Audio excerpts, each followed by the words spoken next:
Welcome to the learning IAS. हमने कल lecture 13 तक पढ़ा था। लेक्चर 13 में फंडामेंटल राइट का पार्ट 2 पढ़ रहे थे, है ना। सेकेंड लेक्चर था फंडामेंटल राइट का। ये मौलिक अधिकार की उसमें देखे थे कि कौन कौन से इस समय हैं, 6 जो हैं वो कौन कौन से नए जोड़े गए, यही सब देखा था हमने। इसके अलावा देखा था कि आर्टिकल 12 और 13, दो आर्टिकल, अनुच्छेद 12 और अनुच्छेद 13, दो अनुच्छेद पढ़ लिए थे। अब हम पढ़ेंगे अनुच्छेद 14, है ना। क्यों, अब एक प्रकार से देखा जाए तो अब मौलिक अधिकार आ रहे हैं। तो पहला ग्रुप है समानता का अधिकार, जो है अब ये लेक्चर 14, ठीक है ना, 14 हो गया। और फंडामेंटल राइट का पार्ट 3, मतलब तीसरी क्लास है, ठीक। ये तो समानता का अधिकार, तो ये जो ग्रुप है राइट टू इक्वलिटी वाला, मतलब समानता का अधिकार का, उसमें 5 आर्टिकल हैं, है ना। आर्टिकल 14, 15, 16, 17 और 18, ये 5 आर्टिकल में 14 से लेके 18 तक में समानता का अधिकार दिया गया है ना। समानता की बात की गई, तो हम फिर एक एक आर्टिकल लेते हैं। आर्टिकल 14, आर्टिकल 14, ठीक है ना। आर्टिकल 14 कहता है कि राज्य किसी भी व्यक्ति को विधि के समक्ष समानता और विधियों के समान संरक्षण से वंचित नहीं करेगा, है ना। राज्य क्या, यही सरकार आपकी, राज्य का मतलब यहाँ पे सरकार से, चाहे केंद्र सरकार हो चाहे राज्य सरकार हो, कहना किसी भी व्यक्ति को, है ना, किसी भी व्यक्ति को, तो किन 2 चीज़ों से वंचित नहीं करेगा। व्यक्ति को वंचित 2 चीज़ों से, किसी भी व्यक्ति को निम्न 2 चीज़ों से वंचित नहीं करेगा। वंचित मतलब उन्हें, यानी कि दे, ऐसा नहीं कि उन्हें ना देगा, वंचित नहीं करेगा। पहली क्या है, विधि के समक्ष समानता, विधि के समक्ष समानता, है ना। दूसरा है विधियों का समान संरक्षण, विधियों का समान संरक्षण। ये 2 चीज़ें हर नागरिक को मिलेंगी। विधि के समक्ष समानता मतलब इसका इंग्लिश होगा इक्वल इक्वलिटी बिफोर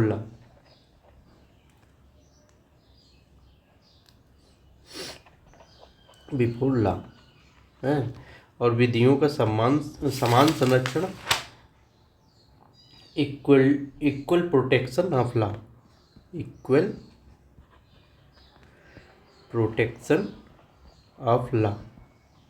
ये तो ये जो विधि के समक्ष समानता है, इक्वलिटी बिफोर लॉ, ये ब्रिटेन से लिया गया है, ये कॉन्सेप्ट ब्रिटेन से, और ये लिया गया यूएसए से, अमेरिका से, ये इक्वल प्रोटेक्शन ऑफ लॉ का। तो अब एक देखते हैं, इन दोनों से किसी को भी वंचित नहीं किया जाएगा, मतलब ये दोनों सभी नागरिकों को मिलेंगे। तो विधि के समक्ष समानता देखते हैं, है ना। विधि के समक्ष समानता,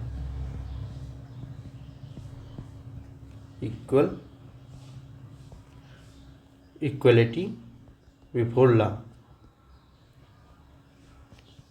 लॉ, ये यूएसए मतलब ब्रिटेन से ली गई है, ब्रिटेन के बहुत बड़े राजनीतिक विद्वान थे, एवी डाइसी। एवी डाइसी है ना, उन्होंने एक कॉन्सेप्ट दिया था एवी डाइसी ने, rule of law. Rule of law है ना, कानून का शासन, का शासन। एवी डाइसी का मानना था कि शासन कानून का होना चाहिए। आप कानून बना दो, फिर वो कानून के द्वारा ही शासन किया जाए, कोई अपने मन से शासन ना करे, है ना। राजा अपने मन मुताबिक शासन ना करे कि आज राजा के मन में है कि रोड पे चलने वालों को सज़ा नहीं दी जाएगी, कल उसने मन आया कि नहीं, रोड पे जो चल रहे हैं, हाईवे पे जो चल रहे हैं उन्हें सज़ा दी जाएगी, जो हाईवे पे साइकिल से गया उसे सज़ा दी जाएगी। कोई राजा कल राजा के मन में आया कि नहीं, सज़ा नहीं दी जाएगी। तो ऐसे क्या होगा कि रोज़ नित्य नए लोगों को पता नहीं रहेगा ना क्या करना है क्या नहीं करना है।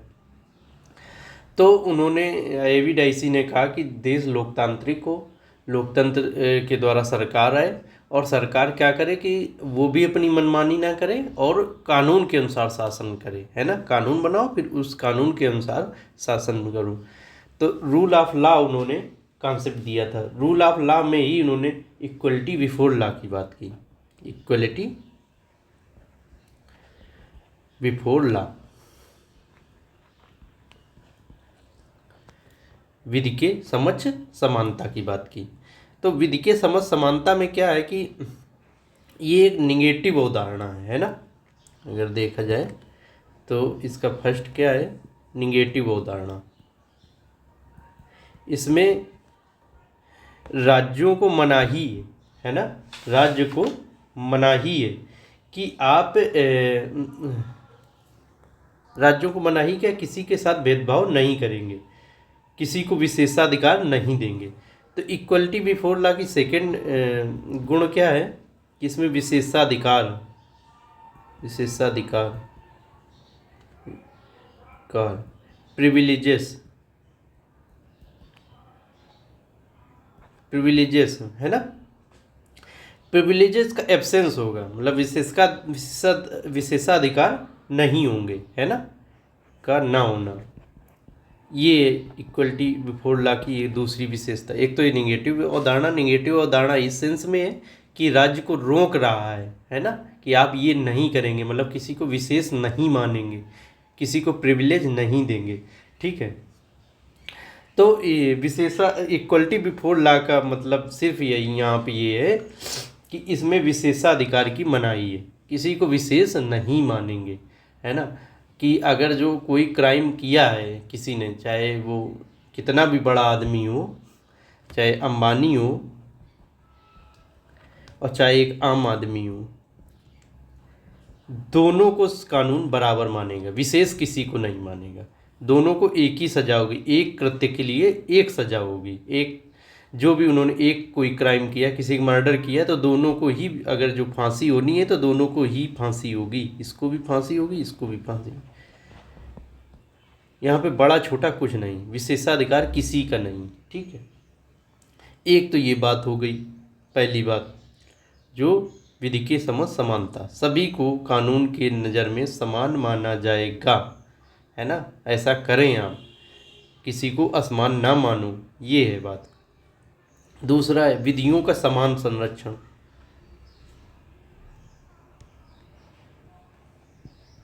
विधियों का समान संरक्षण,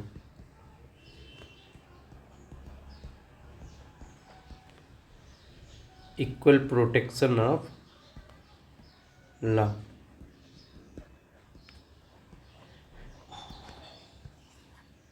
सभी को कानूनन रूप से आप प्रोटेक्ट कैसे, इक्वल समान रूप से कैसे कानून से प्रोटेक्ट कर पाएंगे ना, यही है बात। कि एक सेकेंड इसका हम बता रहे हैं। ये तो पहली बात तो ये यूएसए से ली गई है, ये उदाहरण यूएसए से ली गई, यूएसए में मतलब अमेरिका में प्रचलित है।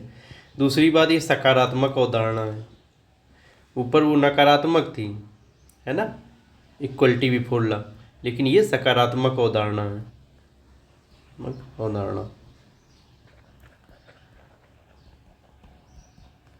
तीसरी चीज कि ये क्या कहती है कि समान परिस्थिति में समान व्यवहार राज्य करेगा, है ना।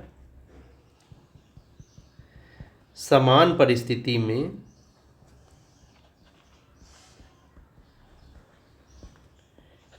समान व्यवहार करेगा।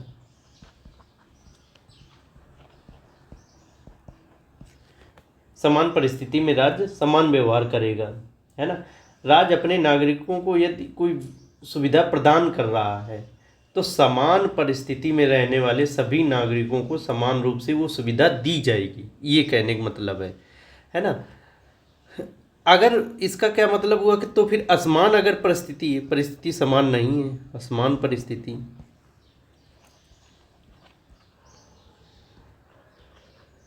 एक तरफ अंबानी एक तरफ आम आदमी है कोई, है ना, अंबानी है,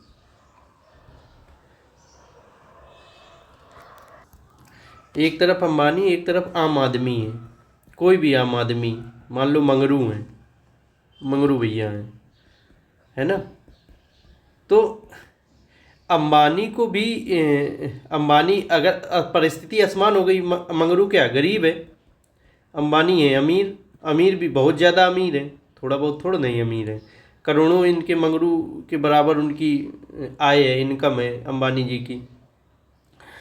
तो अंबानी अगर हैं और मंगरू हैं तो ये क्या परिस्थिति असमान हो गई, है ना, समान नहीं रही परिस्थिति। अब राज्य क्या करेगा, तो फिर राज्य असमान व्यवहार करेगा। असमान व्यवहार कैसे करेगा कि अंबानी को 5 किलो राशन नहीं देगा, राशन नहीं देगा, और मंगरू को देगा 5 केजी राशन। यहाँ पे अंबानी राज्य से ये नहीं कह सकते कि आप हमारे साथ समान व्यवहार नहीं कर रहे, 5 किलो राशन नहीं हमें दे रहे हैं, है ना, मंगरू को दे रहे हैं। तो मंगरू पाने का अधिकारी है क्योंकि उसकी परिस्थिति वैसी नहीं है आपके जैसी। तो क्या है, विधियों का समान संरक्षण में समान परिस्थिति में तो समान व्यवहार किया जाएगा।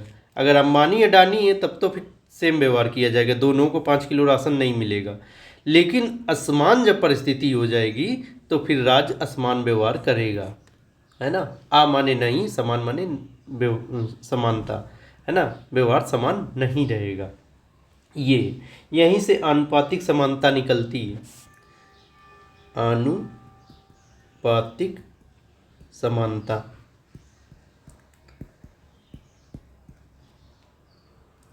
Proportional equality, proportional equality.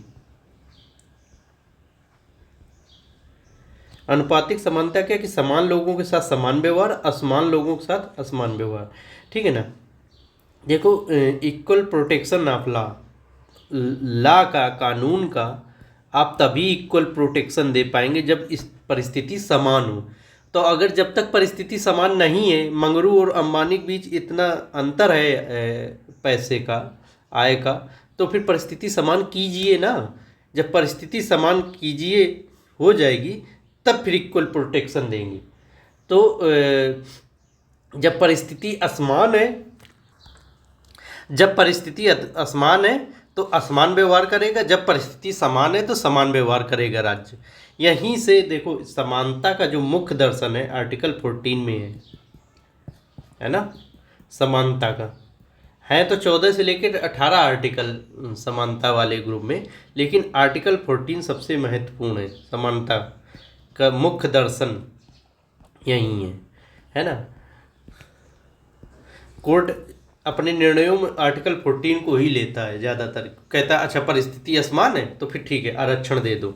तो आरक्षण का भी यही मूल मतलब यहाँ ये दर्शन जो आरक्षण का फिलॉसफी है उस 14 में ही निहित है कि अगर परिस्थिति असमान है तो असमान व्यवहार करेंगे। कोई गरीब है, मंगरू हैं और अंबानी का बेटा है ना, अंबानी का बेटा और मंगरू का बेटा, दोनों का बेटा है, तो फिर राज्य मंगरू को नौकरी में भी आरक्षण दे देगा और पढ़ाई में भी, शिक्षा में भी आरक्षण दे देगा, है ना। अंबानी को ये दोनों आरक्षण नहीं मिलेंगे क्योंकि परिस्थिति असमान है। तो यही है कि अनुपातिक जो समानता का कॉन्सेप्ट है वो यही है कि असमान लोगों के साथ असमान व्यवहार, समान लोगों के साथ समान व्यवहार होगा। ठीक है, तो ये है आर्टिकल 14। आर्टिकल 15 क्या है, अब दूसरा आर्टिकल देखते हैं, है ना। समानता के अधिकार वाले ग्रुप में 14 से लेके 18 तक थे ना आर्टिकल, तो एक आर्टिकल ये पढ़ लिया, 15 पढ़ेंगे। अनुच्छेद 15, थोड़ा बड़ी हेडिंग लेंगे इसे। अनुच्छेद 15 में 6 मतलब सब क्लॉज हैं, है ना। 15(1) से लेके 15(6) तक। तो इन सब 6 का सार हम देखेंगे ना। तो जो पहला है अनुच्छेद 15(1) में ये कहा गया है, वैसे इसे वैसे ही देखो।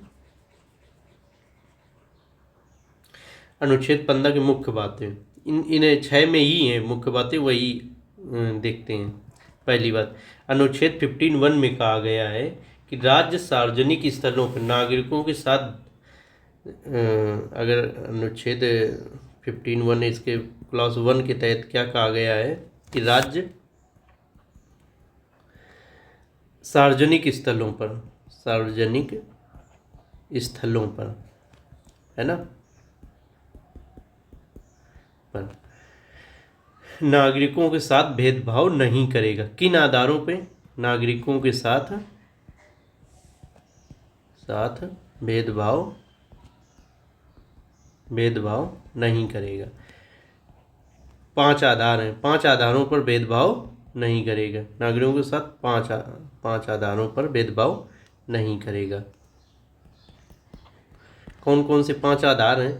पहला, धर्म, कि उनके धर्म के आधार पर भेदभाव नहीं होगा। सार्वजनिक स्थलों पर राज्य भेदभाव नहीं करेगा, है ना। सार्वजनिक स्थल, ये धर्म के आधार पर भेदभाव नहीं होगा। दूसरा, मूल वंश, कि उसका क्या मूल वंश है, इस आधार पर भी भेदभाव नहीं होगा। उसकी जाति के आधार पर भेदभाव नहीं होगा, है ना। लिंग, मतलब उसका जेंडर, स्त्री है, पुरुष है या कोई भी है, उस आधार पर भेदभाव नहीं होगा। उसके जन्म स्थान के आधार पर भेदभाव नहीं होगा। जन्म स्थान, कि वो नॉर्थ ईस्ट का है तो यहाँ पे क्या है, दिल्ली में अगर जो नॉर्थ ईस्ट का कोई लड़की रहती थी तो ज़्यादा चिंकी उन्हें बुलाते थे। चिंकी मतलब चीन जैसी, है ना, चिंकी शब्द यूज करते थे। तो ये क्या है, उनकी जन्म स्थान के आधार पे एक अपमानजनक शब्द है ना, तो ये गलत शब्द है। तो ऐसा कुछ नहीं कर सकेगा अगर कोई नॉर्थ ईस्ट का आदमी वैसे भी अदर इंडिया में कहीं जाता है तो उसे भेदभाव का शिकार हो जाता है, क्योंकि वो उसकी शारीरिक बनावट थोड़ा सा चीन टाइप में लगती है ना, तो वो हंसी का पात्र टाइप में लेते हैं उन्हें। तो अगर जो वो शिकायत कर दें, अगर जो सुप्रीम कोर्ट में इस बात पे मुकदमा दायर कर दें तो आपको सज़ा होगी। तो ये चीज़ नहीं, राज्य क्या है कि राज्य नहीं करेगा किसी के जन्म स्थान इन सब आधारों पे भेदभाव, ठीक है ना। तभी देखो जो मोदी जी थे हैं पीएम, तो वो नॉर्थ ईस्ट पे बहुत ज़्यादा फोकस किए। ऐसा नहीं कि वो भेदभाव करें कि नॉर्थ ईस्ट की तरफ डेवलप नहीं करना है, उन्होंने नॉर्थ ईस्ट की तरफ बहुत ज़्यादा फोकस किया, है ना। तो 5 आधारों पे भेदभाव राज्य नहीं करेगा। सार्वजनिक, धर्म, मूल वंश, जाति, लिंग और जन्म स्थान के आधार पे। लेकिन इसके 5 अपवाद हैं।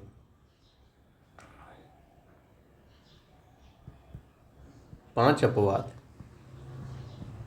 मतलब इन 5 आधारों पे, नीचे जो 5 अब बताएंगे, 5 अपवाद बताएंगे, उन आधारों पे राज्य भेदभाव कर सकता है। जैसे फर्स्ट क्या है, महिलाएं, है ना, महिलाएं। महिलाओं के लिए संबंध में अगर कोई नीति है तो फिर वो भेदभाव राज्य कर सकता है। बच्चे, है ना। तीसरा एससी, चौथा एसटी, शेड्यूल ट्राइब, एससी मतलब शेड्यूल कास्ट, है ना, अनुसूचित जाति, अनुसूचित जनजाति।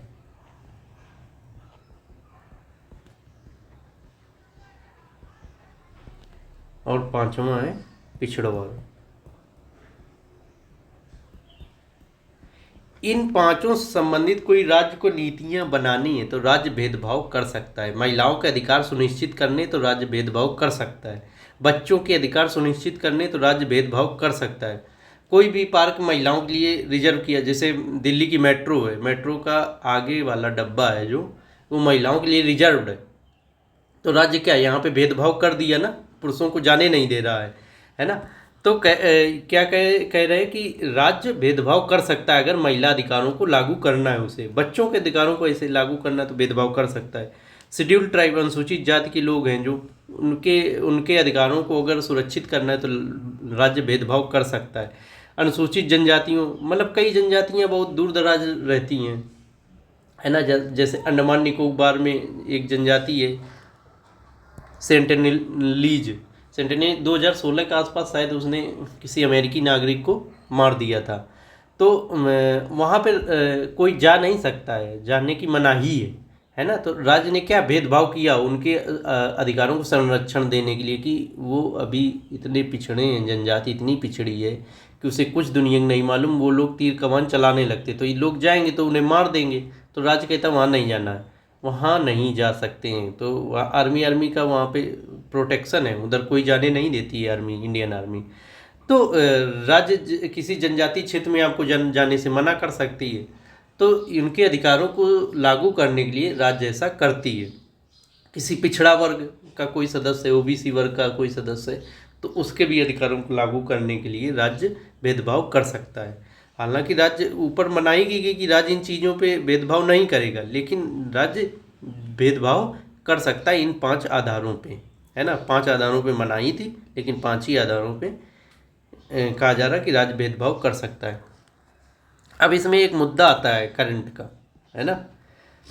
करंट का मुद्दा है, मतलब अभी जो चल रहा है कि इसमें दिव्यांगजन कह रहे हैं कि हमें भी एक अपवाद के रूप में जोड़ा जाए 6वें नंबर पे, है ना, दिव्यांगता।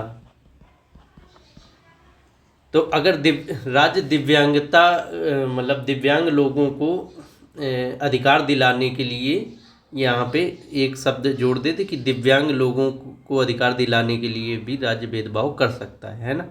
5वां शब्द दिव्यांगजन जोड़ दिया जाए। और लोग कह रहे हैं, है ना, कि सेक्सुअल ओरिएंटेशन वाला 7वां जोड़ दिया जाए कि सेक्सुअल ओरिएंटेशन मतलब कि सेक्सुअली रूप से कुछ लोग अपने से हो सकता है अपोजिट सेक्स की तरफ ओरिएंट ना हो, आकर्षित ना हो, है ना। तो हो सकता सेम सेक्स की तरफ आकर्षित हो जाएं, जैसे गे, है ना। गे लोग क्या है इसमें, गे में क्या है, लड़का लड़का की तरफ आकर्षित होगा, है ना। लेस्बियन में लड़की लड़की की तरफ आकर्षित, करें इन लोगों को भी इसमें जोड़ दिया जाए। ये लोग मांग कर रहे हैं कि इन लोगों, तो इससे क्या है कि इनके अधिकार सुरक्षित होंगे। तो लेकिन अभी राज्य ने जोड़ा नहीं। दिव्यांगजनों को दिव्यांगजन अधिकार अधिनियम 2016 के तहत राइट दिए गए हैं। इसमें राज्य दिव्यांगों के साथ भेदभाव की मनाही करता है इस दिव्यांगजन अधिकार अधिनियम 2016 में। और दिव्यांगजनों को जैसे स्कूल या अस्पताल में जो ज़रूरी इनके लिए इंफ्रा है कि मतलब वो अगर व्हील चेयर पे हैं तो आराम से वो चले जाएं लुढ़काते हुए, तो वो वैसे इंफ्रा वो डेवलप करता है। लेकिन दिव्यांगजनों का कहना है कि हमें आर्टिकल 15 और 16 में मतलब अपवाद की जगह आप जोड़ दो तो इससे संवैधानिक मान्यता मिलती है। और अगर हमारे अधिकारों का कोई उल्लंघन करेगा तो हम आर्टिकल 32 के तहत चले जाएंगे कोर्ट ना, तो तो यहाँ पे ज़्यादा मजबूती हो जाएगी अगर इन दोनों जगहों पे इन्हें जोड़। ऐसा ही सेक्सुअल ओरिएंटेशन वाले लोग भी कहते हैं, गे लेस्बियन ये सब, कि हमें भी इसमें मान्यता दे दो 7वें नंबर के रूप में, कि हाँ अपवाद में पंदे में जोड़ दिया जाए, तो हमारे भी अधिकार सुनिश्चित हो जाएंगे, है ना, हमारे प्रति भी भेदभाव रुक जाएगा। और इसमें सेक्सुअल ओरिएंटेशन वाले लोगों में सुप्रीम कोर्ट का एक निर्णय नवतेज सिंह जौहर का मामला है, 2018 में आया था। उसमें सुप्रीम कोर्ट ने कहा है कि आर्टिकल 15 का जो प्रोटेक्शन है ना, वो सेक्सुअल ओरिएंटेशन वाले भी लोगों को मिलेगा, है ना, गे लेस्बियन इन लोगों को भी मिलेगा। ये मतलब अपवाद की जो 5 स्थितियां हैं वो सेक्सुअल ओरिएंटेशन वाले लोग इसमें शामिल हैं, है ना। मतलब अगर इनके आधार पे इनके सेक्सुअल ओरिएंटेशन वाले लोगों को अधिकारों को राज्य लागू करने के लिए नीति बना सकता है, उसे आर्टिकल 15 का विरोधी नहीं माना जाएगा। लेकिन सेक्सुअल ओरिएंटेशन वालों का कहना है कि ठीक है, सुप्रीम कोर्ट ने निर्णय दे दिया, अच्छी बात है, लेकिन अगर संविधान में लिख दिया जाएगा हमारा ये शब्द, तो हमें ज़्यादा अधिकार हमें मिल जाएंगे, है ना। एक कानूनन लिखित बात हो गई। सुप्रीम कोर्ट का डिसीजन एक अलग बात है, लेकिन कानूनन लिखित बात ज़्यादा महत्वपूर्ण है। हालांकि कोर्ट के निर्णय भी कानून के तरह ही होते हैं, है ना। कोई भेदभाव हुआ तो ये वकील दिखाता है कि सुप्रीम कोर्ट का ऐसा निर्णय आ चुका है, तो फिर वो निर्णय मानती है कोर्ट उन चीज़ों को, ठीक है। देखिए, ये अपवाद वाले महिलाएं बच्चे तो मूल संविधान में थे, है ना। SC ST और पिछड़ा वर्ग, ये 3 अपवादों को प्रथम संविधान संशोधन 1951 के द्वारा जोड़ा गया था, है ना। इसके बाद एक और मुख्य संविधान संशोधन हुआ है 2005 में 93वां संविधान संशोधन,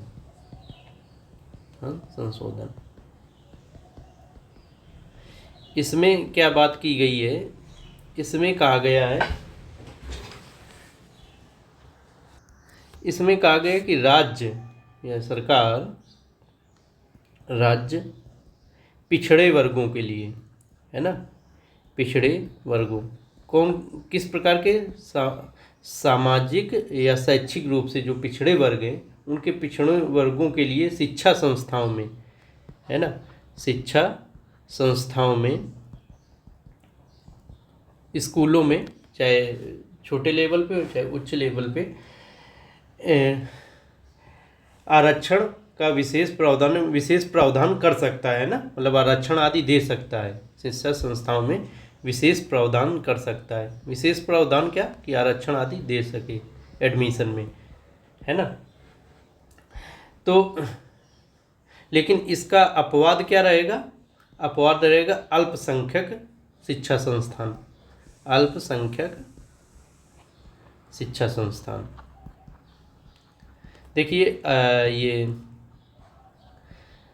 93वें संविधान संशोधन 2005 में कहा गया कि राज्य पिछड़े वर्गों के लिए शिक्षा संस्थान में विशेष प्रावधान कर सकता है ना। ये शिक्षा संस्थाएं प्राइवेट और सरकारी प्राइवेट दोनों हो सकती हैं, है ना, कोई भी सरकारी एंड प्राइवेट निजी दोनों विशेष प्रावधान कर सकता है। लेकिन विशेष प्रावधान जब करेगा तो इस बात का ध्यान रखेगा कि वो अल्पसंख्यक शिक्षा संस्थान ना हो। अल्पसंख्यक कौन से हैं, मुस्लिम, सिख, ईसाई, जैन, बौद्ध और पारसी, इन 6 लोगों को अल्पसंख्यक माना गया। तो इन 6 लोगों की वो शिक्षा संस्थान ना हो, आप फिर किसी भी शिक्षा संस्थान में आप आरक्षण वगैरह का प्रावधान कर सकते हो, है ना, कि उनके एडमिशन में आरक्षण लेने के लिए। तो ये इस संविधान संशोधन द्वारा अनुच्छेद 15 का 5वां सब क्लास जोड़ा गया था, है ना, जो अभी ऊपर बताए कि इस अनुच्छेद में 15(1) से लेके 15(6) तक हैं। तो जो 5वां वाला है वो इस संविधान संशोधन द्वारा जोड़ा गया। तो इसमें कहा गया कि ये आरक्षण की समझो एक नई प्रकार की श्रेणी लेके आता है ना। इसमें कहा गया कि शिक्षा संस्थाओं, सरकारी प्राइवेट कोई भी हो, इसमें एडमिशन के लिए आरक्षण दिया जा सकता है ना। स्कूलों में अगर आरक्षण दे सकते हैं आप प्रवेश करने के लिए, है ना। जब कोई एडमिशन लेगा तो आरक्षण दे सकते हैं पिछड़े वर्गों को, जो 27% मिला है ना। तो ये नया इसमें श्रेणी एक और नई आरक्षण की डाली गई, ठीक है ना। पहले क्या चल रहा था, पहले था कि SC ST को इनमें संसद में आरक्षण मिला हुआ था, मतलब सांसद बनने के लिए उनको आरक्षण था कि इतनी सीटें संसद में SC ST के लिए निर्धारित रहेंगी। तो इसमें कहा गया आर्टिकल 15(5) में कि राज्य शिक्षा संस्थानों प्रवेश के लिए आरक्षण दे सकता है ना। ये स्वैच्छिक है, राज्य चाहे तो दे या ना दे। तो राज्य ने फिर अपना दिया।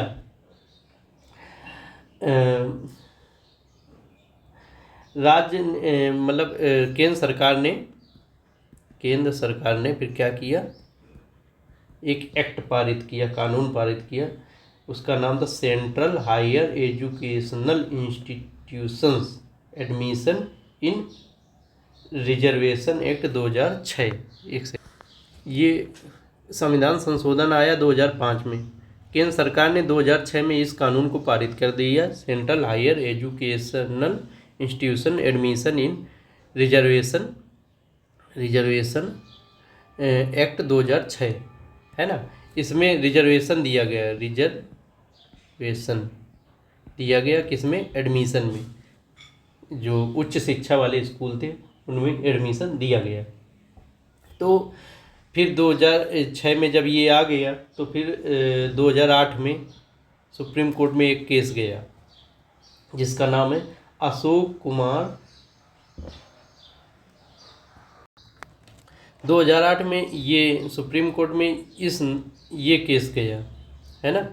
केस अशोक कुमार ठाकुर बनाम भारत संघ, मतलब भारत सरकार के खिलाफ इन्होंने केस किया होगा अशोक कुमार ठाकुर कि आप ऐसा एक्ट ले आए, ये कानून गलत है, ये ऊपर का संविधान संशोधन गलत है ना। ये समानता के अधिकार को उल्लंघन करता है, जो अनुच्छेद 14 में दिया गया है कि समान लोगों के साथ समान व्यवहार किया जाएगा। समान व्यवहार नहीं हो रहा है देश में।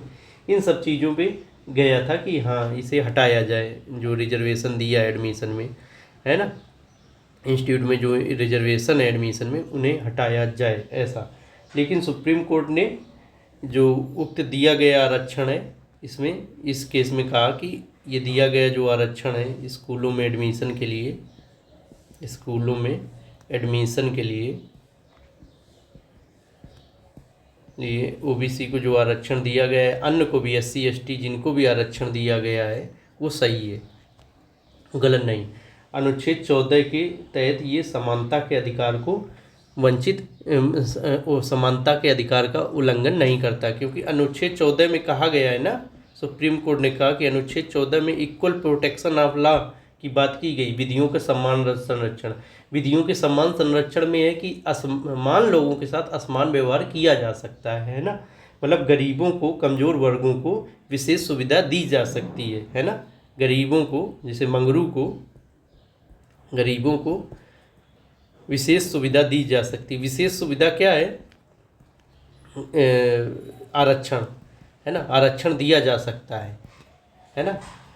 तो असमान लोगों के साथ असमान व्यवहार किया जा सकता, गरीब और वंचित लोगों को विशेष सुविधा दी जा सकती। ये उनके सशक्तिकरण के लिए है ना। तो ये आरक्षण का उल्लंघन, ये मतलब समानता का उल्लंघन, विचार का उल्लंघन नहीं है।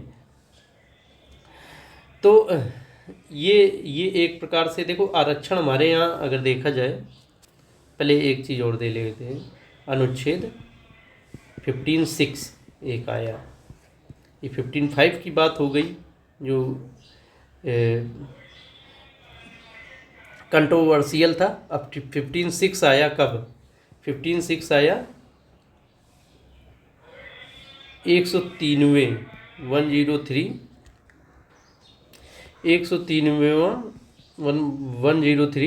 कॉन्स्टिट्यूशनल अमेंडमेंट, संविधान संशोधन 2019 में आया, मोदी सरकार लेके आई। उसने कहा कि ठीक है, पिछड़ा वर्गों, SC ST इन सबको आरक्षण है शिक्षा संस्थाओं में नामांकन में, एडमिशन में। ये 2005 में जोड़ा गया था। उन्होंने कहा कि 93 संविधान, ठीक है बात। अब हम एक नया उन्होंने संविधान संशोधन लागू किया, क्या कि यहाँ आर्थिक रूप से पिछड़े वर्गों, EWS, इकोनॉमिक वीकर सेक्शन वाले लोगों को भी आरक्षण दिया जाएगा स्कूलों में नामांकन के तहत, है ना। राज्य इनके लिए भी विशेष प्रावधान कर सकता है। तो ये हो गया। अब हम ये आरक्षण वाला जब मुद्दा पढ़ेंगे तो इसे और फिर से जोड़ेंगे आर्टिकल 16 में जाके। तो ये हो गया आर्टिकल 15 की बात। देखो एक चीज़ है, आरक्षण हमारे यहाँ किन रूपों में लागू है, कहाँ कहाँ आरक्षण लागू है, रिजर्वेशन है ना। तो आरक्षण हमारे यहाँ 3 जगह लागू है, 3 रूपों में, है ना। राजनीतिक संस्थाओं में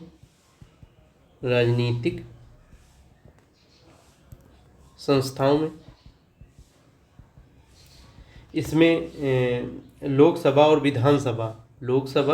एंड विधानसभा में SC ST के लिए आरक्षण है ना।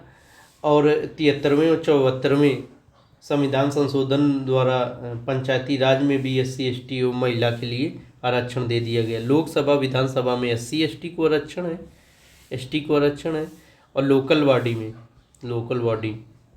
है ना, पंचायतों में SC ST और महिला को आरक्षण। तो ये क्या हो गया कि ये राजनीतिक संस्थाओं में आरक्षण हो गया। सेवाओं में आरक्षण, सर्विसेज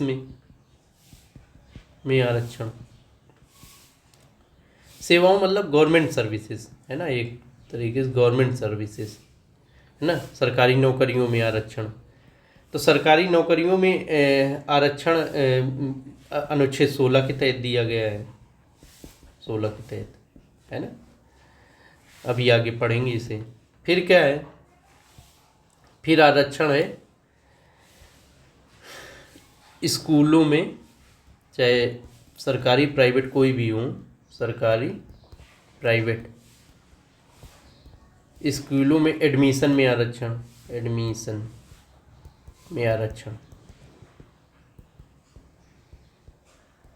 है। तो ये इसमें SC ST OBC इन तीनों को आरक्षण है स्कूलों में एडमिशन में, तीनों को आरक्षण है। अब एक हिंदी मीडियम एक मूवी है इरफान खान की, हिंदी मीडियम, है ना, इरफान खान की, उसे देखना, आपको आरक्षण पता चलेगा। इरफान खान थोड़ा पैसे वाले रहते हैं, उनके उनकी बेटी का एडमिशन नहीं हो पा रहा है दिल्ली के स्कूलों में, बड़े बड़े स्कूलों में। लेकिन उनके यहाँ जो इरफान खान की शॉप पे जो नौकर काम करता था उसका एडमिशन हो गया। क्योंकि उसे आरक्षण की सुविधा मिली हुई थी, है ना। तो इससे इरफान खान बड़ा दुखी होते हैं कि मेरे बच्चे नहीं हो पा रहा, मैं पैसे वाले होते हुए कभी, लेकिन इस जो हमारे यहाँ नौकरी कर रहा है उसका हो गया, उसके बेटे बच्चे का। तो यही बात है कि ये आरक्षण, तो आरक्षण स्कूलों में एडमिशन या सरकारी नौकरियों में जो भी आरक्षण का ये विवादित विषय रहा है, जबकि राजनीतिक संस्थाओं में आरक्षण का उतना विवादित विषय नहीं रहा। ठीक है, स्कूलों या सरकारी नौकरियों में आरक्षण का विवादित विषय इसलिए रहा है ना कि आम जनता को डायरेक्ट टच करता है ना, डायरेक्ट परेशान। राजनीतिक संस्थाओं में आरक्षण का विषय इतना महत्वपूर्ण मुद्दा नहीं बन पाया। क्योंकि राजनीतिक पार्टियां क्या है, SC को किसी को लेके आएंगी, टिकट दे देंगी, रहेगा तो भाजपा का ही, कांग्रेस का ही वो सदस्य, है ना। कई SC ऐसे पैसे वाले हैं और अच्छी पहुंच वाले हैं कि अपना वो दे देंगे। तो जब ऊपर आदमी पहुंच जाता है तो उसे जाति धर्म उसका नहीं उतना महत्व रखता है। तो इसलिए राजनीतिक संस्थाओं वाला आरक्षण हमारे यहाँ विवादित विषय नहीं रहा है।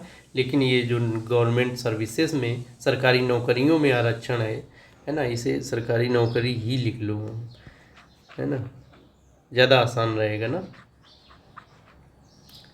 सरकारी नौकरी में आरक्षण, सरकारी नौकरी में आरक्षण, ये सरकारी नौकरी और स्कूलों में जो एडमिशन में आरक्षण है है ना। शिक्षा संस्थाओं में एडमिशन है, एडमिशन पर आरक्षण है, ये दोनों विवादित विषय रहे हैं भारत में। इन पे खूब राजनीति हुई है, खूब आंदोलन चले हैं। तो अब ये अनुच्छेद 15 की बात खत्म हुई, और अब हम अनुच्छेद 16 का पढ़ते हैं। अनुच्छेद 16 हमने समानता के अधिकार के तहत अनुच्छेद 14 और 15 दो अनुच्छेद देख लिए। अब तीसरा अनुच्छेद देख रहे हैं, अनुच्छेद 16। तो अनुच्छेद 16 की जो पहली बात हम देखेंगे, इसमें क्या है, अनुच्छेद 16(1) मतलब अनुच्छेद 16 का क्लॉज 1 देखा जाए, वो कहता है कि राज्य के अधीन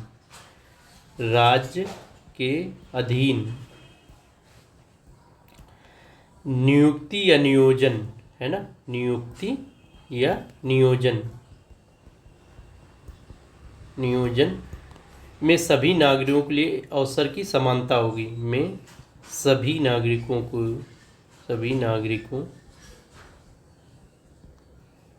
हेतु सभी नागरिकों में अवसरों की समता होगी, अवसरों की समानता होगी, है ना,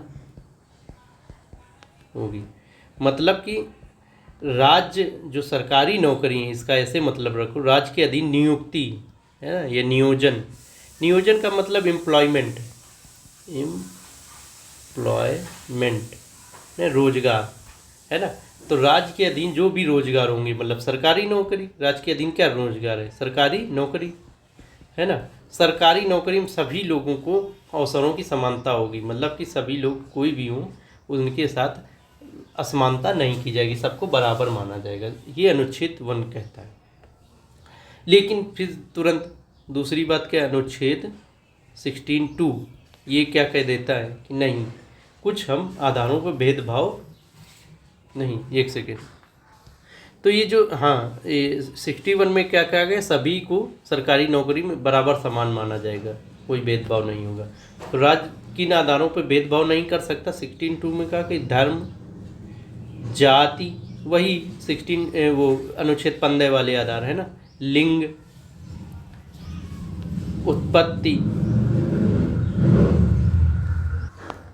उत्पत्ति, निवास और जन्म स्थान।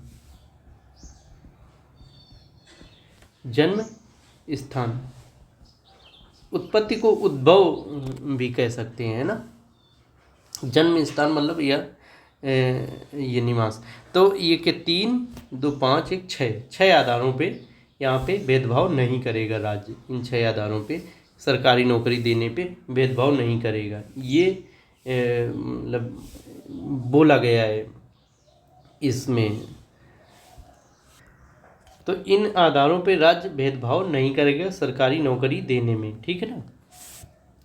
आगे तीसरी बात क्या है, अनुच्छेद 16 में तीसरी बात क्या है कि राज्य 4 अपवादों के आधार पे भेदभाव कर सकता है। 4 अपवाद कौन कौन से हैं? पहला, निवास स्थान के आधार पे भेदभाव कर सकता है कि मान लो कोई जनजातीय क्षेत्र है, तो वहाँ की जो सरकारी नौकरी हो सकता है उन्हीं जनजातियों के लिए ही रिजर्व हो, तो फिर इस आधार पे, निवास के आधार पे भेदभाव कर सकता है, ठीक है ना। पिछड़ा वर्ग के आधार पे भेदभाव किया जा सकता है कि पिछड़े वर्गों को सरकारी नौकरियों में आरक्षण दिया जा सकता है।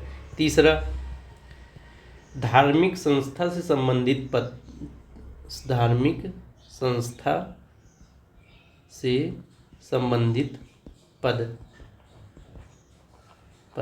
अब जैसे देखो, उसमें आर्मी में भी कई बार निकलती हैं कि इस धर्म का मौलवी के लिए या इधर पुजारी के लिए वैकेंसी।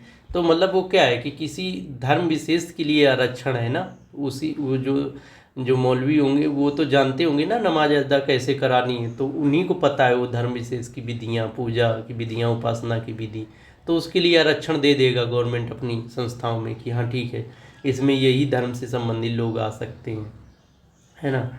और जो ये क्या, आर्थिक रूप से पिछड़ा वर्ग, आर्थिक रूप से पिछड़ा वर्ग, इसे भी आरक्षण मिल जाएगा, है ना। EWS को आरक्षण मिल जाएगा क्योंकि वो आर्थिक रूप से पिछड़ा, इसके संदर्भ में भी आरक्षण दे सकती है गवर्नमेंट सरकारी नौकरी में। निवास वाला क्या 16(3) में है, अनुच्छेद 16(3) में दिया गया है। पिछड़ा वर्ग वाला जो प्रावधान है 16(4) में, अभी आगे बताएंगे, उसमें दिया गया है ना।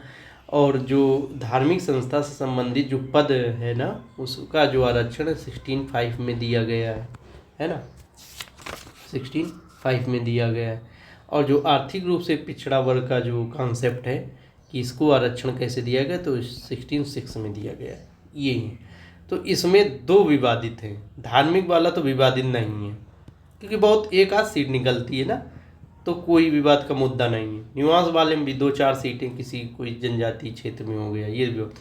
पिछड़ा वर्ग वाला विवाद का मुद्दा है आर्थिक रूप से जो पिछड़ा वर्ग को, आर्थिक रूप से जो पिछड़ा वर्ग को आरक्षण है, EWS को, वीकर सेक्शन को, इकोनॉमिक वीकर सेक्शन को, और ये पिछड़ा वर्ग OBC को जो आरक्षण है, उन पे विवाद है पूरा, है ना। तो फिर हम अनुच्छेद 16(4) पे ध्यान देते हैं, क्या कह रहा क्या नहीं कह रहा है। तो अगली हेडिंग होगी हमारी अनुच्छेद 16(4), जिसमें पिछड़ा वर्ग को आरक्षण की बात की गई है। तो इसमें आर्टिकल 16(4) में कहा गया है कि राज्य अपने पिछड़े वर्ग को, राज्य या सरकार ना, पिछड़ा वर्ग को सामाजिक या शैक्षिक रूप से जो पिछड़ा हो, या आर्थिक रूप से पिछड़ा वर्ग को बाद में जोड़ा गया, लेकिन शुरू में सामाजिक और शैक्षणिक पिछड़ा वर्ग को ही मान्यता दी गई है। तो जो पिछड़ा वर्ग है, बैकवर्ड क्लास, उसको भी राज्य आरक्षण दे सकता है, रिजर्वेशन दे सकता है सरकारी नौकरी में, है ना, बैकवर्ड क्लास है वो। तो इसके लिए कौन होंगे पिछड़ा वर्ग हमारे यहाँ, कौन कौन से पिछड़ा वर्ग में कौन कौन से लोग आएंगे, इसके लिए समय समय पे आयोग गठित किए गए।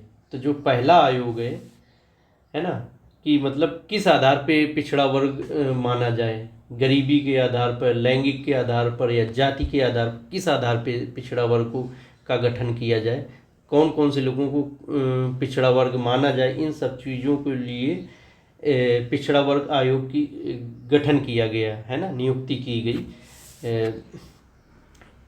सबसे पहले पिछड़ा वर्ग आयोग गठित हुआ, जो पहला है प्रथम पिछड़ा वर्ग आयोग, प्रथम पिछड़ा वर्ग आयोग, ये गठित हुआ 1953 में, 1953 में। कालेलकर आयोग इन्हें कहते हैं ना, काका साहेब कालेलकर, काका साहेब कालेलकर इसके अध्यक्ष थे, है ना, अध्यक्ष थे। तो इसे कालेलकर आयोग भी कहते थे, कालेलकर आयोग, है ना। इसका गठन हुआ, इसने बताया गया कि भाई आप बताओ किन किन लोगों को पिछड़ा वर्ग में शामिल किया जाए। क्या पिछड़ा वर्ग जातीय आधार पर बनाया जाए, क्या पिछड़ा वर्ग माना जाए कि गरीब ही पिछड़ा वर्ग हैं, या ये विशेष प्रकार की जातियां ही पिछड़ा वर्ग हैं, है ना। क्या लैंगिक आधार पर पिछड़ा वर्ग माना जाए, मतलब महिलाओं को मान लिया जाए पिछड़ा वर्ग, ऐसे मतलब बताओ। और फिर इन्हें क्या विशेष सुविधाएं दी जाएं, इनके लिए क्या प्रावधान किए जाएं, है ना, सरकारी नौकरियों में किस प्रकार इन्हें आरक्षण दिया जाए। तो ये कालेलकर आयोग को गठित किया गया था, उन्हें सिफारिश देने के लिए बोला गया था। तो कालेलकर आयोग ने पिछड़ा वर्ग बताया कि पिछड़ा वर्ग जाति के आधार पर होना चाहिए, जाति के आधार पे, मतलब आरक्षण जाति के आधार पे दो। पिछड़ा वर्ग किसे मानो, जातियों को मानो कि फला जाति ये पिछड़ी है, ठीक है ना, ये जाति ये पिछड़ी है, ठीक है। तो OBC जो बनाओ आप, उसमें जातियों को डाल दो कि ये जातियाँ पिछड़ा वर्ग वाली होंगी और इन्हें आरक्षण मिलेगा। ये कालेलकर आयोग ने कहा है ना।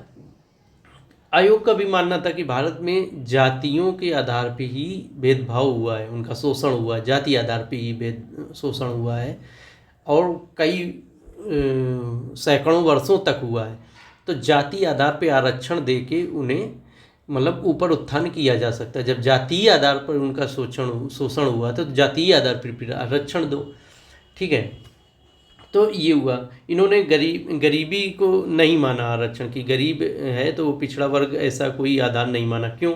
क्योंकि फिर भारत में ज़्यादातर जनसंख्या गरीब ही हो जाएगी। जैसे ईडब्ल्यूएस में ज़्यादातर लोग ईडब्ल्यूएस का सर्टिफिकेट लिए घूम रहे हैं, तो फिर किसे आरक्षण दिया जाए? तो जो सही मायने में आरक्षण प्राप्त करने वाला होगा वो उससे तो मिलेगा नहीं आरक्षण। देखो जाति आधार पे आरक्षण का भी लूप होल है, क्योंकि जाति में कई लोग बहुत, जैसे टीना डाबी जी हैं, तो उन्हें वो जाति में अपनी काफ़ी पैसे वाले, उनके माँ बाप भी सरकारी नौकरी में थे, तो उन्हें तो आरक्षण नहीं मिलना चाहिए। लेकिन ये कुछ लूप होल हैं, तो इन लूप होलों के आधार पे मतलब कुछ कमियों के आधार पे इस जाति के आधार पे आरक्षण को त्यागा नहीं जा सकता है।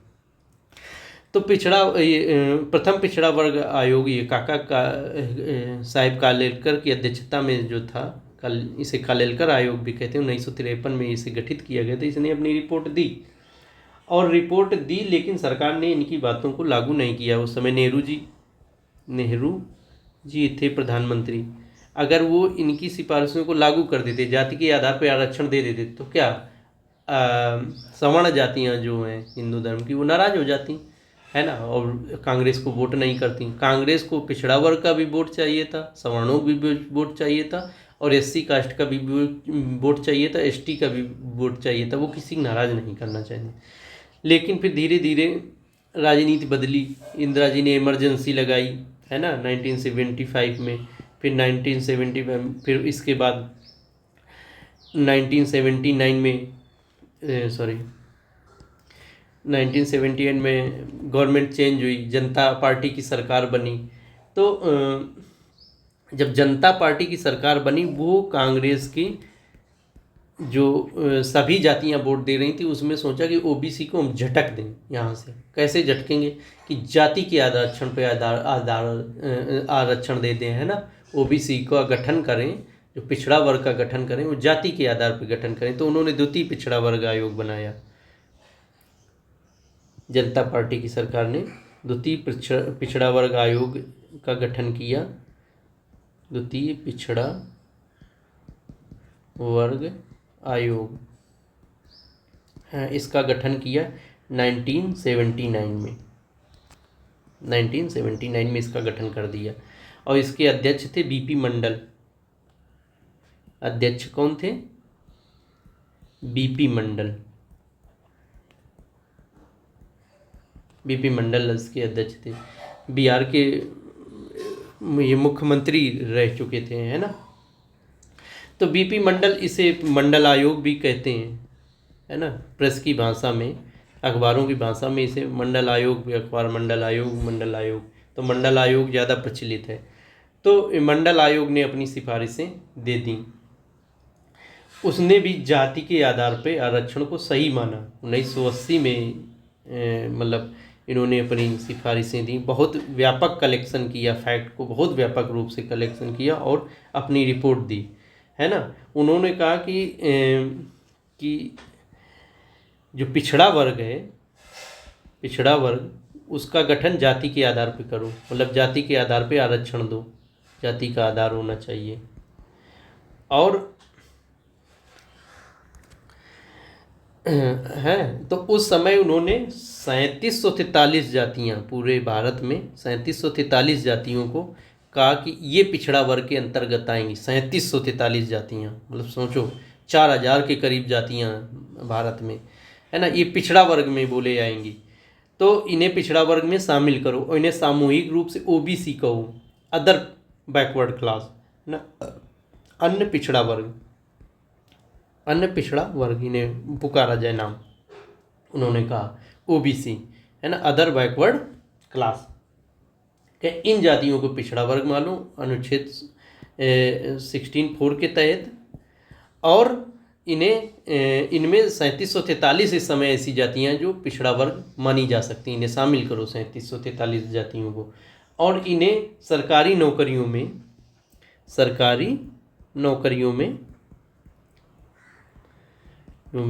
43% का आरक्षण दो। 43 कह रहे हैं, 27% का आरक्षण दो। तो अभी यही स्थिति लागू है ना, 27% आरक्षण ओबीसी को, 27% का आरक्षण दो। तो फिर क्या है, ये 1980 में इन्होंने अपनी सिफारिश दे दी, अपनी रिपोर्ट दे दी गवर्नमेंट को। लेकिन उसी समय क्या है, जनता पार्टी सरकार गिर जाती है, जनता पार्टी सरकार चली जाती है, और फिर उसके बाद कांग्रेस आ जाती है। तो कांग्रेस क्यों भैया लागू करेगी इन चीज़ों को, क्यों कांग्रेस सवर्णों को नाराज क्यों करेगी, है ना। तो सवर्णों को वो नाराज़ तो करना नहीं चाहती थी, तो फिर उन्होंने इनकी सिफारिशों को ठंडे बस्ते में डाल दिया। लेकिन 1990 में फिर से कांग्रेस मतलब बाद में हार गई, बोफोर्स घोटाला आदि में ये राजीव गांधी फंसे और उनकी गवर्नमेंट चली गई। तो 1990 में गैर कांग्रेसी सरकार थी वीपी सिंह के नेतृत्व में, है ना। वीपी सिंह प्रधानमंत्री थे। इन्होंने कहा कि अगर हमने ये आरक्षण लागू कर दिया ओबीसी वाला, तो ओबीसी हमें वोट हमेशा देगा और हम प्रधानमंत्री फिर अगली बार बन जाएंगे। तो उन्होंने वो मंडल आयोग की सिफारिशें मान ली, और जो 3743 जो जातियाँ थी, उन्होंने कहा ठीक है, इन्हें हम आरक्षण देंगे, ठीक है। उन्होंने आरक्षण दे दिया, इन ओबीसी के तहत मान लिया इन जातियों को, और उन्हें आरक्षण दे दिया 27% सरकारी नौकरियों में, ये मान लिया उन्होंने। तो 1990 में क्या हमारी स्थिति बनी, 1990 में सरकारी नौकरी में आरक्षण किस प्रकार, कौन कौन किसे क्या प्राप्त था। देखो, एससी ओबीसी को मिला क्या नया 27% आरक्षण। एससी को कितना मिल रहा था पहले से ही 15% आरक्षण, है ना, शेड्यूल कास्ट को, अनुसूचित जाति को। तीसरा, अनुसूचित जनजाति शेड्यूल ट्राइब को 7.5% आरक्षण मिला, ठीक ना। तो ये स्थिति बन गई। अब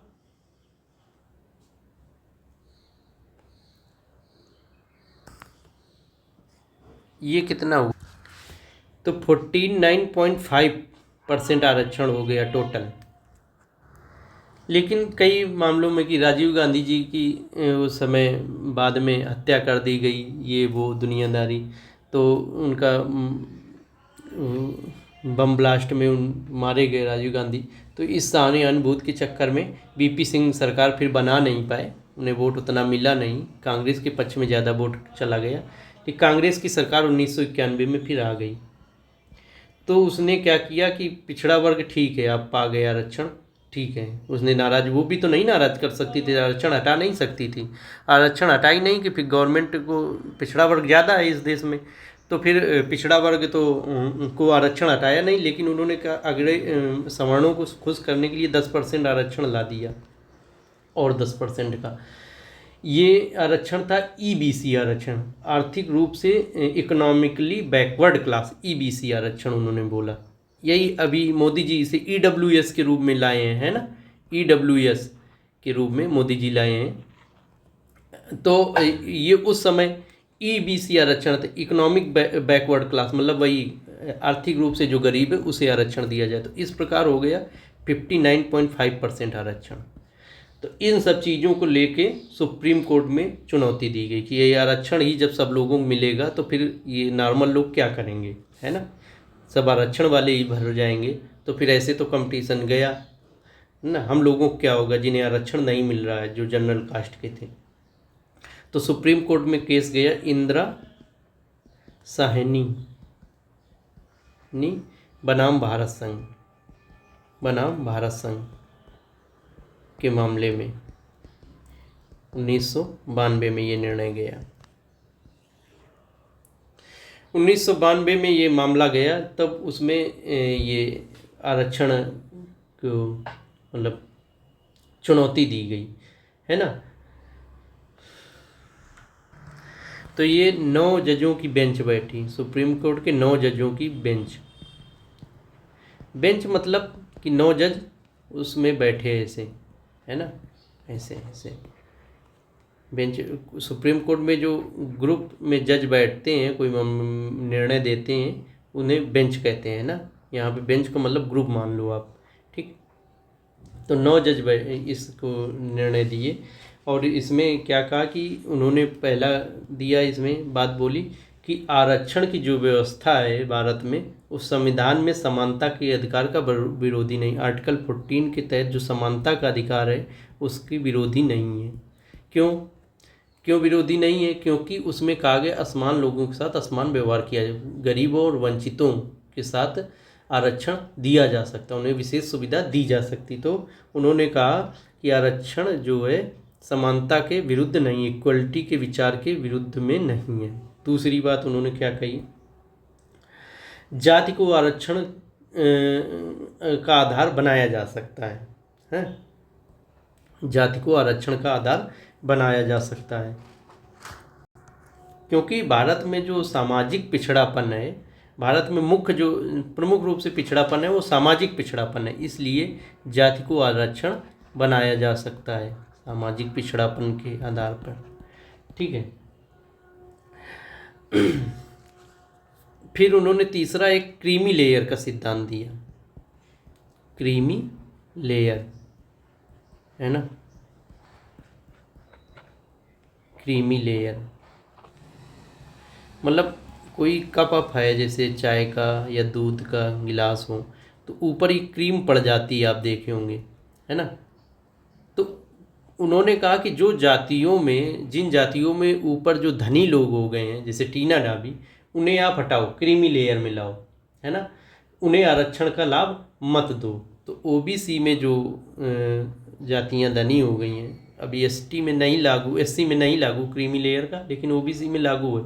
ओबीसी का समाज का कोई व्यक्ति अगर धनी हो जाता तो फिर उसे आरक्षण का लाभ नहीं मिलेगा। तो जो पिछड़ी जातियों में संपन्न तबके हैं, साधन संपन्न तबके हैं, है ना, संपन्नता है जिनमें, संपन्न है, उन्हें आरक्षण का लाभ ना दो, उन्हें क्रीमी लेयर मानो, है ना।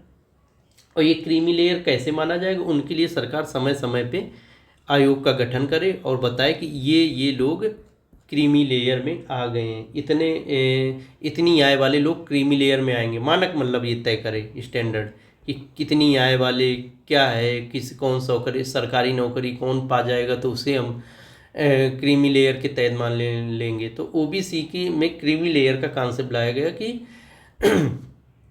इन लोगों को मतलब जो क्रीमी लेयर में आ जाएंगे, मतलब जो धनी लोग होंगे ओबीसी में, उन्हें आरक्षण का लाभ नहीं मिलेगा। और इनके मानक कौन निर्धारित करेंगे? सरकार समय समय पे आयोग गठित करे। और इसमें क्या कहा गया कि आरक्षण की जो सीमा है वो 50% तक होगी, अधिकतम सीमा 50% होनी चाहिए आरक्षण की, इससे ज़्यादा नहीं हो, है ना।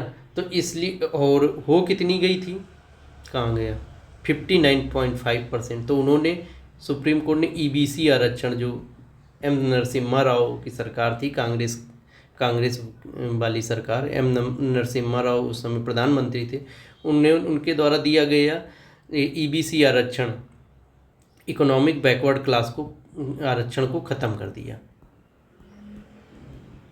खत्म। अभी जो मोदी जी ने ईडब्ल्यूएस का आरक्षण दिया था, उसका केस चल रहा है सुप्रीम कोर्ट में, है ना। अगर सुप्रीम कोर्ट ने ऐसे कुछ निर्णय लिया तो ईडब्ल्यूएस के आरक्षण को भी ख़त्म कर देगी, है ना। तो कह रहे कि ये अधिकतम सीमा 50% की होगी। तो जब ईबीसी के आरक्षण को ख़त्म कर दिया तो 49.5% आरक्षण रह गया था, तो 50% से नीचे ही है। लेकिन कह रहे इस सीमा को तोड़ा जा सकता है ना, अधिकतम सीमा को तोड़ा जा, लेकिन सिर्फ असाधारण परिस्थितियों में तोड़ा जा सकता है। ऐसे ही नहीं कि आप जब मन आए तब दे दिए, है ना। एक प्रॉपर डेटा हो आपके पास कि हाँ ये ज़रूरी है इस सीमा को तोड़ना, तभी आप तोड़ सकते हैं, है ना। और फिर क्या कि आरक्षण की जो व्यवस्था हम दे रहे हैं इसका न्यायिक पुनरावलोकन हो सकता है। न्यायिक पुनरावलोकन, पुन माने पुनः, दोबारा, अवलोकन माने निरीक्षण। फिर से जुडिशियल रिव्यू इसी को बोलते हैं, जुडिशियल रिव्यू। रिव्यू माने क्या? जांचना, है ना। रिव्यू माने देखना कि आपने जो आरक्षण दिया है वो सही है या नहीं। तो न्यायिक पुनरावलोकन हो सकता है ना। न्यायालय उसे जांच सकती, देख सकती है कि गलत आरक्षण तो आपने नहीं दिया, ये जो मैंने मैक्सिमम लिमिट निर्धारित की उसको ब्रीच तो नहीं किया है। फिर और क्या बात की सुप्रीम कोर्ट ने? कहा कि आरक्षण केवल आरंभिक नियुक्ति में लागू होगा, इनिशियल स्टेज में।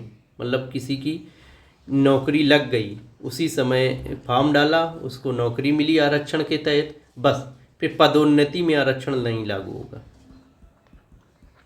में आरक्षण नहीं लागू होगा, सिर्फ इनिशियल अपॉइंटमेंट में आरक्षण लागू होगा। लेकिन बाद में कई निर्णय आए सुप्रीम कोर्ट के ऐसे वैसे, तो अभी तो पदोन्नति में आरक्षण है। लेकिन उस समय सुप्रीम कोर्ट ने कहा था कि पदोन्नति में आरक्षण नहीं होगा। ठीक है, तो ये थे इंदिरा साइनी का केस हो गया, है ना। अब हम आगे क्लास में देखेंगे फिर आगे क्या क्या पढ़ सकते हैं, आरक्षण को और लंबा खींचेंगे, क्या क्या हुआ है अभी तक, क्या नहीं हुआ है। आरक्षण का मूल्यांकन देखेंगे, इकोनॉमिक आधार पे आरक्षण सही है कि नहीं सही है, ये सब चीज़ें देखेंगे। अभी आरक्षण काफ़ी चलेगा, आरक्षण मतलब इसमें स्कूल एडमिशन वाले भी आरक्षण को शामिल करेंगे। अभी आर्टिकल 15 वाला जो बच गया था, थोड़ा डिस्कशन होना, उसे भी शामिल करेंगे। इन सब चीज़ों के करने के बाद फिर हम स्वतंत्रता समानता के अधिकार को ख़त्म कर पाएंगे, अनुच्छेद 18 फिर स्वतंत्रता का अधिकार पढ़ेंगे। तो आज के लिए इतना ही। Thank you very much.